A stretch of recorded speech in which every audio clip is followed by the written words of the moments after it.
চলতি বছর ইরানের বিরুদ্ধে মার্কিন ইসরায়েলি অভিযান শুরু হওয়ার পর থেকে ইসরায়েলের ওপর ইরানি সাইবার হামলার সংখ্যা ব্যাপকভাবে বেড়েছে। ইসরায়েলের এক জ্যেষ্ঠ নিরাপত্তা কর্মকর্তার বরাতে এই তথ্য জানিয়েছে বার্তা সংস্থা রয়টার্স।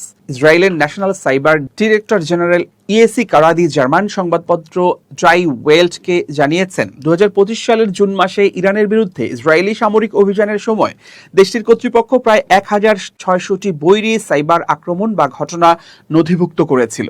তিনি ওই পত্রিকাকে আরও বলেন, 2026 সালের একই মাসে এই সাইবার হামলার সংখ্যা লাফিয়ে বেড়ে 4800-তে দাঁড়িয়েছে। জার্মান ভাষায় দেয়া ওই সাক্ষাৎকারে কারাদি বলেন, কিছু গ্রুপ বা দল সাইবার হামলায় অত্যন্ত দক্ষ।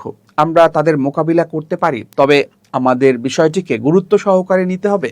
প্রচলিত বা বাস্তব যুদ্ধক্ষেত্রের মতো সাইবার জগতে কোনো যুদ্ধবিরতি নেই।